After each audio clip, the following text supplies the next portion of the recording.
Assalamualaikum warahmatullahi wabarakatuh. Perkenalkan, nama saya Muhammad Yusran Abdullah. Di sini saya akan menjelaskan atau mempresentasikan hasil dari tugas akhir saya, yaitu pelajaran analisis dan desain berorientasi objek.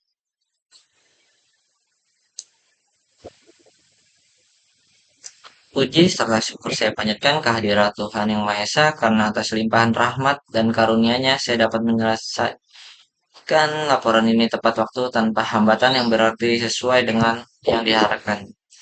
Ucapan terima kasih saya sampaikan kepada Pak Wawon Priyatna selaku dosen pengampu mata kuliah analisis dan desain berorientasi objek yang telah memberikan arahan, bimbingan, serta pemahaman selama kegiatan perkuliahan berlangsung. Bimbingan beliau sangat membantu dalam proses penyusunan laporan ini. Saya menyadari bahwa laporan ini masih jauh dari kata sempurna mengingat keterbatasan pengetahuan dan pengalaman yang saya miliki. Oleh karena itu, saya mengharapkan kritik dan saran yang membangun guna penyempurnaan laporan ini di masa mendatang. Berikut adalah daftar isinya, daftar gambar, pendahuluan. Universitas Bhayangkara Jakarta Raya UHARA Jaya sangat memperhatikan kesejahteraan mahasiswanya, termasuk dalam hal akses terhadap layanan kesehatan. Untuk itu, kampus menyediakan klinik sebagai fasilitas yang memberikan pelayanan kesehatan dasar, namun operasional klinik UHARA Jaya saat ini masih menghadapi sejumlah tantangan. Proses pendaftaran pasien, pencatatan riwayat medis, dan pengelolaan informasi layanan seringkali dilakukan secara manual. Ini menyebabkan beberapa masalah seperti antrian panjang, informasi yang kurang transparan mengenai ketersediaan layanan. Melihat kondisi ini, pengembangan sistem informasi aplikasi klinik digital menjadi sangat penting. Aplikasi ini dirancang untuk mengatasi berbagai kendala tersebut dengan mengintegritasan dan mengefisienkan pengelolaan layanan klinik. Tujuannya adalah untuk memudahkan pengguna, baik mahasiswa maupun staf kampus yang bertugas di klinik, dalam mengakses informasi layanan klinik, melakukan pendaftaran, serta memantau riwayat rekam medis atau riwayat kesehatan secara real time. Permasalahannya itu, klinik Universitas Bhayangkara berperan penting dalam penyediaan layanan kesehatan bagi seluruh mahasiswa ataupun dosen. Namun, operasional masih menghadapi sejumlah permasalahan krusial yang menghambat efisiensi dan kualitas permasalahan. Berikut adalah permasalahan, yaitu proses manual dan tidak efisien. Seluruh alur layanan klinik, mulai dari pendaftaran pasien hingga pencatatan riwayat rekam medis masih dilakukan secara manual. Dua, yaitu keterbatasan akses dan transparansi informasi. Informasi vital seperti jenis layanan, jam operasional, atau ketersediaan tenaga medis tidak mudah diakses oleh pengguna. Tiga, yaitu pencatatan data rentan kesalahan dan tidak optimal. Pencatatan riwayat rekam medis manual rentan terhadap kesalahan input dan kesulitan dalam pengelolaan.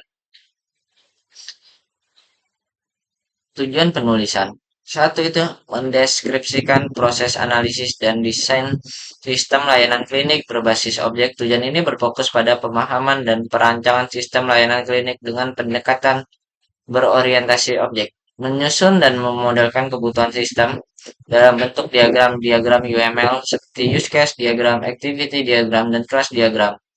Dua, menyusun dan memodelkan kebutuhan sistem dalam bentuk diagram-diagram UML. Tujuan ini menekankan pada visualisasi arsitektur dan fungsionalitas sistem menggunakan standar Universal Modeling Language. Tiga, yaitu memberikan gambaran secara menyeluruh sebelum tahap implementasi dilakukan. Tujuan ini memastikan bahwa semua pemangku kepentingan memiliki pemahaman yang jelas tentang bagaimana sistem akan bekerja. Hasil dan pembahasannya. Sistem berjalan saat ini dilakukan secara manual di Universitas Bhayangkara Jakarta Raya dengan melibatkan tiga pihak utama, yaitu ada mahasiswa, petugas, dan dokter. Mahasiswa melakukan mendatangi kampus. Setelah itu mahasiswa ataupun pasien memulai proses dengan mendatangi klinik. Setelah itu mahasiswa diminta untuk menyerahkan data diri berupa nomor NPM atau nomor pokok mahasiswa serta menjelaskan keluhannya. Petugas menerima data diri dan keluhan pasien secara manual dan dicatat. Dokter menerima data pasien dari petugas. Selanjutnya dokter melakukan pemeriksaan fisik dan mendiagnosis penyakit. Setelah diagnosa, dokter menyerahkan hasil diagnosa berupa instruksi pengobatan atau resep obatnya. Petugas menerima hasil diagnosa dan resep dari dokter. Berdasarkan informasi tersebut, petugas menyiapkan obat yang diperlukan dan menyerahkan kepada mahasiswa.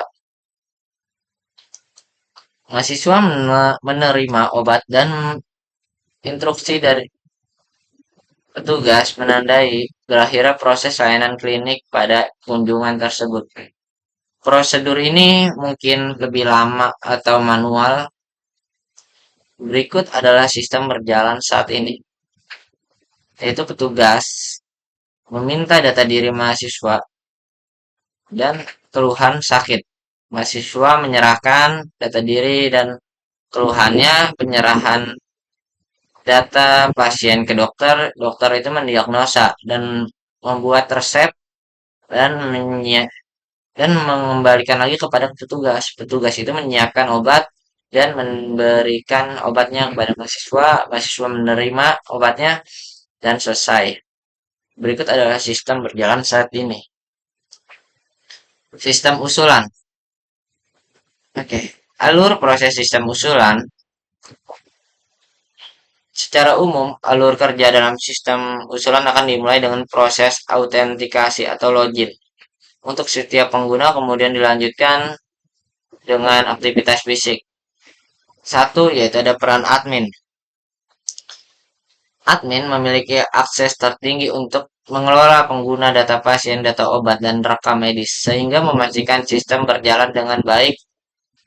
Alur proses untuk admin adalah sebagai berikut. Admin melakukan login.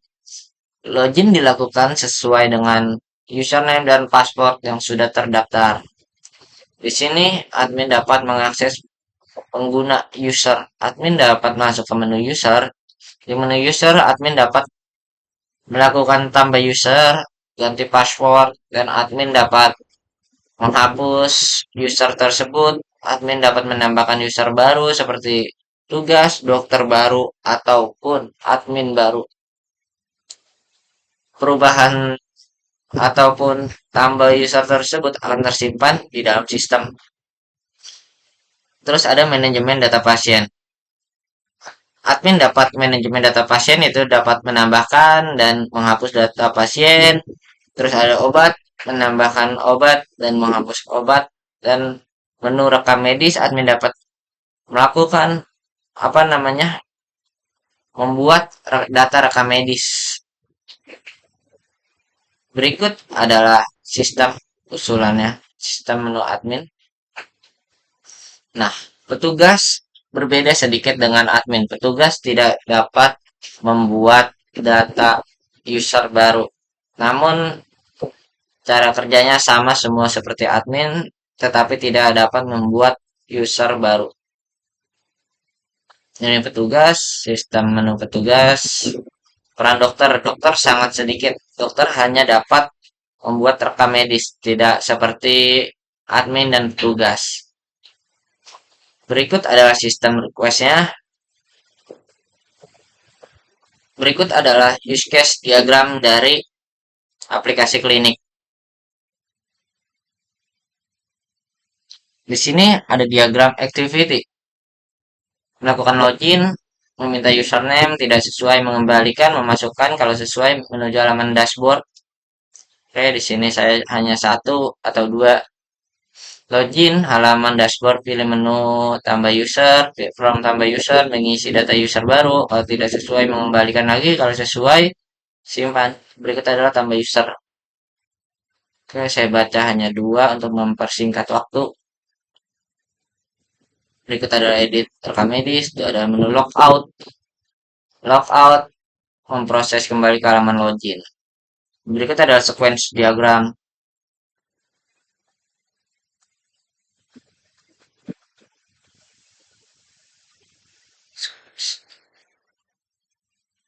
Diagram tambah pasien yaitu user menginput pasien, validasi kalau tidak sesuai pasiennya atau double atau apa tidak sesuai akan mengembalikan lagi ke menu pasien, jika sesuai tersimpan di database dan data tertampil di menu pasien.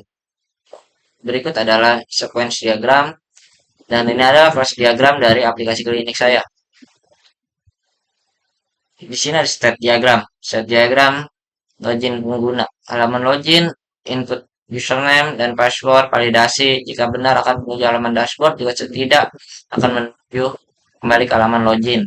Berikut ada state diagram tambah user, edit user, hapus user, tambah pasien, edit pasien, hapus pasien, tambah obat, edit obat, set diagram rekam medis. Jika sudah ke halaman dashboard, ke menu data, menu rekam medis, tambah rekam medis input data. Jika sudah sesuai, kita melakukan konfirmasi, data akan tersimpan ke database dan tertampil. Jika tidak sesuai, kita melakukan reset dan kembali lagi ke input data. Di sini adalah set diagram logout. Berikut adalah deployment diagram. Di sini saya menggunakan apa? Database MySQL dan di sini ada nama databasenya db.rekamedis underscore rekamedis. Ini saya menggunakan laptop. Berikut adalah IRM, Entity Relationship Model. Di sini adalah IRD, Entity Relational Diagram. Interface berikut adalah interface ya. Oke, kita akan coba ke aplikasinya. Di sini saya akan mencoba saja di admin untuk mempersingkat waktu. Kita masuk. Oke, di sini ada halaman dashboard. Ini adalah total pasien yang berada di saat ini. Dan ini adalah total rekam medis dari hasil inputan yang kita buat. Di sini kita dapat membuat user baru ataupun apa. Di sini kita dapat menghapus juga. Contohnya kita hapus. Oke, data terhapus. Contoh kita buat misalnya admin 12345. Misalnya Muhammad Yusron Allah. Sini paspornya 1234, di sini 1234, konfirmasi, jabatannya kita pilih admin, alamatnya misalnya Bekasi Utara. Oke, user baru berhasil registrasi dan sesuai. Di sini pasien, menu pasien kita dapat melakukan tambah pasien, tanggal lahir. Di sini ada menu obat. Kita dapat menambahkan obat dan bisa mengedit obat. Di sini data rekam medis. Di sini kita akan membuat rekam medis, contohnya Samsul. Nomor perekaman 6 karena sudah ada 5 yang kita tambahkan, misalnya sakit perut. Pilih dokter, Yusran diare. Misalnya obat yang tersedia bodrek kita simpan. Oke, data rekam medis berhasil disimpan. Ini data rekam medis. Oke, berikut adalah ininya. Nomor riwayat, nomor rekam medis ini ada pasien ke-1, nomor perekaman ke-6, atas nama Samsul, sakit perut, dokter Yusan, diare, dan bodrek. Mungkin itu saja yang saya dapat sampaikan. Kurang lebihnya mohon maaf. Jika kurang, saya mohon kritik dan saran pada aplikasi ini. Wabillahi taufiq wal hidayah. Wassalamualaikum warahmatullahi wabarakatuh.